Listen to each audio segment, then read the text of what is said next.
Bienvenidos a la guía definitiva sobre cómo montar tu propio PC gamer. Si estás pensando en montar un PC gamer o un PC normal, pues estás en el sitio correcto. Ya sea tu primera vez, quizás la segunda, la cuarta quizás, la quinta ya no. Si llevas 5 veces imagino que ya habrás aprendido. Y si no, no pasa nada, tampoco me voy a quejar, ¿no?, de más visualizaciones. Sobre todo, si es tu primera vez, déjame darte la bienvenida a uno de los rituales más importantes de la PC Master Race, el montarte tu propio PC gamer. Y me gustaría dejar algo muy claro. Montar un PC gamer es algo muy sencillo que cualquier persona puede realizar en su casa con muy pocas herramientas y prácticamente ningún conocimiento. Pero antes de seguir adelante, déjame explicarte que este vídeo hace parte del proyecto Tryhard, un proyecto en el que estoy participando en conjunto con el modder Deca y el youtuber DanteGTX, donde estamos haciendo pues una serie de vídeos educativos y además estamos montando 3 setups de ensueño, además de unos cuantos viajes a lo largo de España. Te dejo la playlist por aquí arriba para que le eches un ojo cuando quieras. Y sin más dilación, quería agradecer a nuestros patrocinadores: Intel, Asus, NZXT, Ibercool, Kingston, HyperX, con la colaboración especial de la tienda online Wipoid y la marca Sharkun.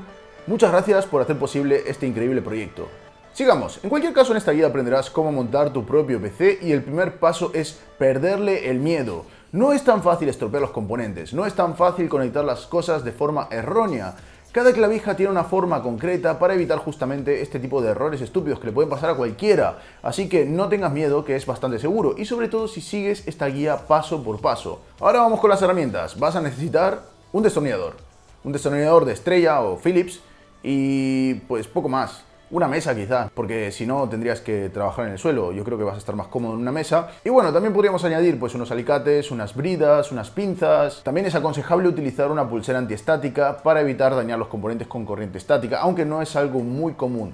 Muy bien, ahora vamos a ver los componentes del PC que vamos a montar hoy. El procesador que vamos a utilizar es un Intel i7-8700K de la generación Coffee Lake, una bestia para gaming, productividad y streaming. La placa es una Asus ROG Strix Z370G con Wi-Fi integrado, de formato micro ATX.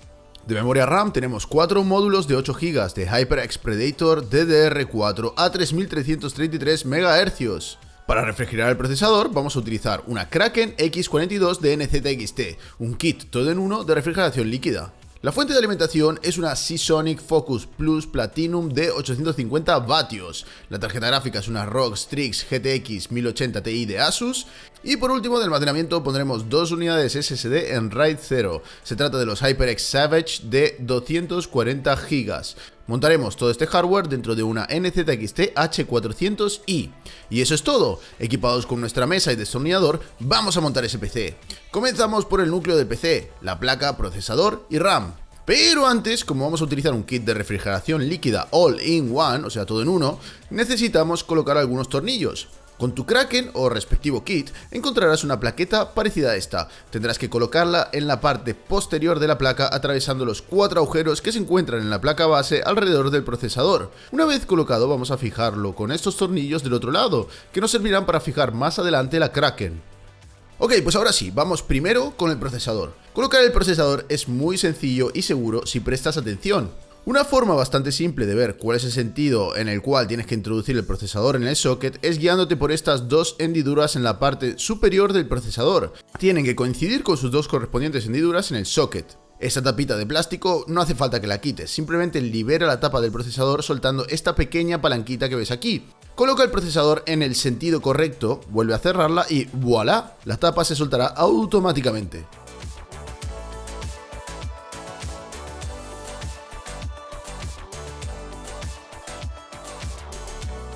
Vamos ahora a colocar la memoria RAM.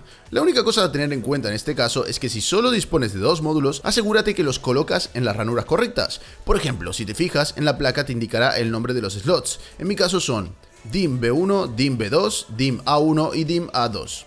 Como esta placa base me permite utilizar la configuración Dual Channel, que es la tecnología que mejora el rendimiento cuando usamos 2 módulos respecto a uno solo, la configuración correcta sería, para solo 2 módulos, utilizar el DIMM A1 y el DIMM B1. En este caso tengo 4 módulos de RAM, así que simplemente pues rellenaré todos los slots.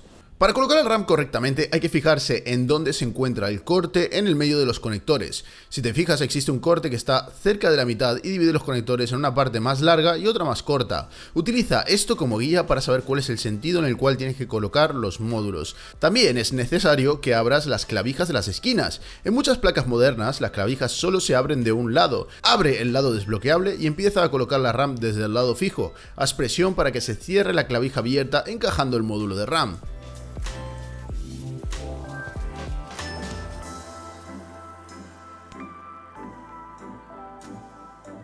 En el siguiente paso vamos a colocar la fuente de alimentación. En nuestro caso se trata de una fuente completamente modular. Eso quiere decir que nosotros vamos a decidir qué cables queremos que lleve y cuáles no. Vamos a necesitar, primero que nada, el cable ATX, que es el cable que se encarga de dar alimentación a la placa base. Luego tenemos el cable de la CPU de 4 u 8 pines que va en la parte superior de la placa. Bueno, ¿qué más tenemos? Al mirar la tarjeta gráfica puedes ver que va a requerir dos cables de 8 pines. Estos son cables PCI Express. Añado dos cables de 8 pines a la fuente. Por último, vamos a añadir cables de alimentación SATA, que son los que van a alimentar tanto la refrigeración líquida Kraken como los discos SSD. En el caso de esta fuente, un solo cable SATA ya trae 3 conectores, así que con esto estamos totalmente cubiertos.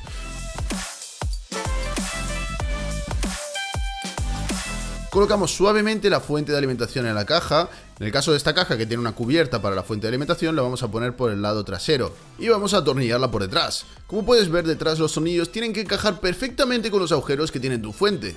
Ahora vamos a pasar los cables de la fuente. En este paso vamos a pasar 4 de los 5. Desde el compartimento inferior donde se encuentra la fuente en esta caja tenemos un agujero donde pasaremos los cables PCI Express que van a alimentar la tarjeta gráfica. Pasaremos por detrás hasta la parte superior el cable de la CPU, en el agujero de arriba de todo de la caja. Por último pasaremos, cuando llegue el momento, el cable ATX por detrás del embellecedor, quedando perfectamente a la altura del conector ATX de la placa base. El cable de alimentación SATA quedará libre para que podamos luego alimentar las dos unidades de SSD y el kit de refrigeración líquida. El siguiente paso será el de atornillar la placa base a nuestra caja. Este paso es bastante sencillo, pero tendrás que prestar atención a un par de puntos. Primero, que las cajas tienen normalmente un punto de anclaje fijo donde no tenemos tornillo, que sirve para fijar la placa base en su sitio. Por otro lado, tenemos que colocar en la parte posterior esta plaqueta que nos viene con la placa base. Esta la vamos a encajar a presión y cuando coloquemos la placa tenemos que meterla de lado, de manera de que primero que nada quede bien encajada en los agujeros de los conectores y luego en el punto de anclaje en medio de la caja. Una vez realizado este paso vamos a localizar todos los tornillos de la placa base para atornillarla correctamente. Vamos ahora a conectar los cables que vienen con nuestro chasis. Si te fijas, la gran mayoría de cajas traen un panel frontal o superior con un botón de encendido, el LED de actividad de los discos, el LED de encendido, el panel frontal de sonido, puertos USB 3.0 y algunos puertos USB 2. Si no tienes claro en qué parte de tu placa irá cada uno de estos cables, tendrás que buscarlo en el manual de la placa, en el cual suele estar muy claro. De todos modos, no te preocupes, una vez más, si intentas colocarlo en el sitio incorrecto, no entrará. Pasamos todos los cables de la caja desde la parte trasera hacia la delantera de la placa, esta vez utilizando el agujero inferior. En esta placa tenemos todo en la parte inferior, que es lo más común. Primero el conector USB 3, que es el más simple de localizar, solo entra en un sentido. Conectamos el USB 2.0, que tendrías que tenerlo señalizado al igual que el 3.0 en la misma placa. Así encontrarás fácilmente la clavija donde tiene que encajar. De todos modos, verás que ese conector hembra solo tiene 7 de los 8 pines habilitados. Tendrías que ser capaz de identificar cuál es el conector correcto buscando esa misma configuración de pines. Lo mismo ocurre con el puerto de HD audio, pero esta vez se trata de un conector de 10 pines, con uno deshabilitado. No tendrías que tener muchos inconvenientes al localizarlo en la parte inferior de tu placa base. De todos modos, recuerda, en el manual de tu placa hay un apartado especialmente dedicado a indicarte dónde va cada uno de estos cables. Con esta caja hemos sido extremadamente afortunados y nos encontramos un único cable para el panel frontal. Lo conectamos teniendo en cuenta la posición del pin faltante como los otros cables. En otras cajas podrías encontrar los cables sueltos como estos que estás viendo. Tendrás que colocar cada uno de estos cables de forma independiente en la placa. Solo ten en cuenta que existe un símbolo de positivo y negativo. El positivo es el cable que lleva esta flechita hacia abajo, mientras que el otro es el negativo. Una vez conectados todos los cables del chasis, pues vamos a montar la Kraken, o sea, nuestro kit de refrigeración líquida. Primero que nada, la Kraken viene de fábrica ya con pasta térmica preaplicada en la parte del contacto de la CPU.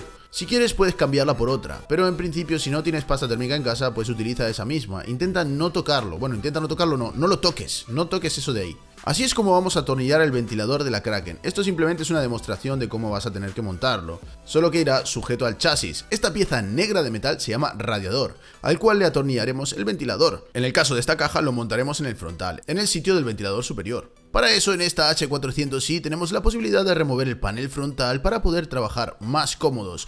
Montaremos el ventilador del radiador como hemos visto antes, solo que esta vez con la pieza del chasis en el medio para que quede bien sujeto al chasis. Para saber en qué dirección este ventilador mueve el aire, nos guiaremos por la parte bonita del ventilador. Como puedes ver en esta configuración, el ventilador va a empujar el aire hacia dentro de la caja. Sin embargo, para este chasis es la configuración ideal. Si sacamos aire hacia afuera en esta parte frontal, nos encontraremos con una gran restricción por culpa de la tapa frontal.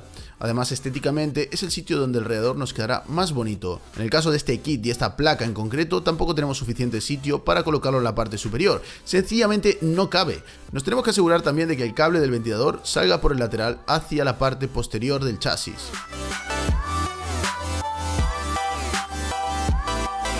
La Kraken tiene dos conectores en la cabeza. Esta cabeza es la que actúa como contacto con nuestro procesador y bomba para el ciclo de refrigeración. Aquí conectaremos un mini USB que irá a un puerto USB 2 de la placa y un conector que le dará alimentación eléctrica que pasaremos hacia atrás para conectarlo a uno de los cables de alimentación SATA de nuestra fuente de alimentación.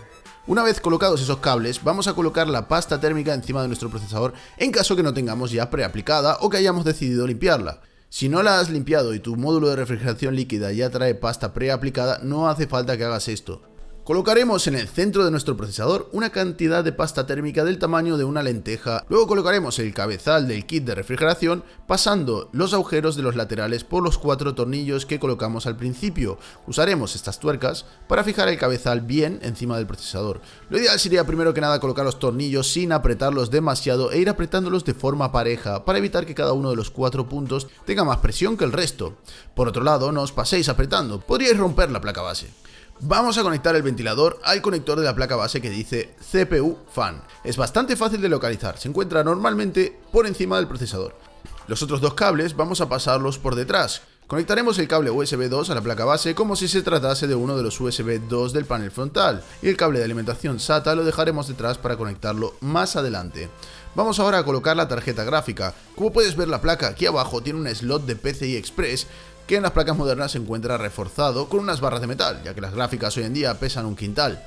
Este conector tiene al final de todo un pequeño bloqueo como el de los módulos de RAM, que vamos a tener que abrir antes de colocar la tarjeta. Por otro lado, no te olvides, tienes que quitar de la parte posterior estos embellecedores que evitan que entre polvo y hacen que la torre sea más bonita de alguna forma. Quitaremos tantos como sean necesarios para que nuestra gráfica pues quepa.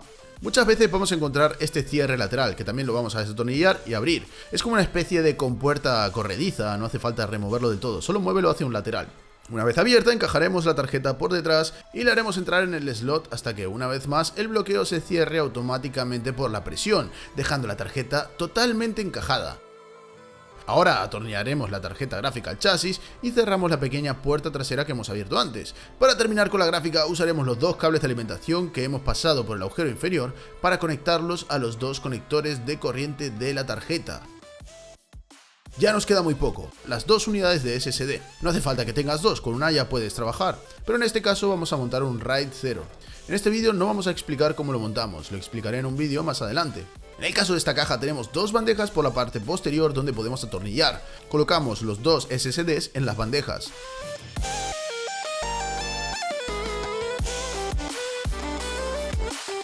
En estos vamos a tener que conectar dos cables en cada uno. Uno de ellos es para alimentación eléctrica. Son aquellos que colocamos al principio en nuestra fuente de alimentación. Solo encajan en un sentido, ya que tienen forma de L. Colgaremos uno en cada uno de los SSD. Luego usaremos el conector restante para conectarlo a la alimentación de la Kraken que dejamos suelta en la parte trasera del chasis antes. Para acabar vamos a conectar los dos cables SATA que vienen con nuestra placa base. Vamos a buscar los puertos SATA en nuestra placa, que son como pequeños conectores que normalmente se encuentran en el lateral derecho abajo del conector ATX de alimentación que conectamos antes, y están señalizados como SATA. Son pequeños conectores en forma de L. Vamos a colocar un extremo del cable en nuestra placa y el otro en cada uno de los discos, ocupando en total dos puertos en nuestra placa base. Una parte relativamente importante que al final depende de cada uno es el organizar un poco los cables para mejorar el aspecto estético y organizativo de nuestra caja. Podemos usar bridas y los mismos compartimentos que nos trae el chasis. En el caso de la H400i el manejo de cables es muy bueno, ya que nos trae algunos cierres de velcro y varios canales por donde pasar todos estos cables. En cuanto a los ventiladores, en el caso de este chasis tenemos un sistema que se encarga de controlarlos de forma inteligente, controlado por software, el CAM de NZXT. En el caso que estemos usando otro chasis, pues tendríamos que conectar todos los ventiladores extra a los conectores de ventiladores de nuestra placa base. Busca la referencia en el manual de tu respectiva placa base. Por último, vamos a cerrar y atornillar nuestra caja, y estamos preparados para encender el PC. Conectamos el cable de alimentación en la fuente en la parte inferior. Recuerda encender el botón de alimentación. El cable de tu monitor no tiene que ir a la zona de conectores de la placa base, sino directo a tu tarjeta gráfica. En caso que hayas decidido no colocar tarjeta gráfica, sí que vamos a utilizar estos puertos de vídeo de nuestra placa. Y ya está, nuestro PC está listo para instalar Windows y ponerlo a funcionar. Espero que te haya gustado este vídeo. Si te ha gustado, déjame una manito para arriba, déjame un comentario, suscríbete a mi canal y nos vemos en el próximo vídeo de Tryhard el jueves que viene. Hasta la próxima.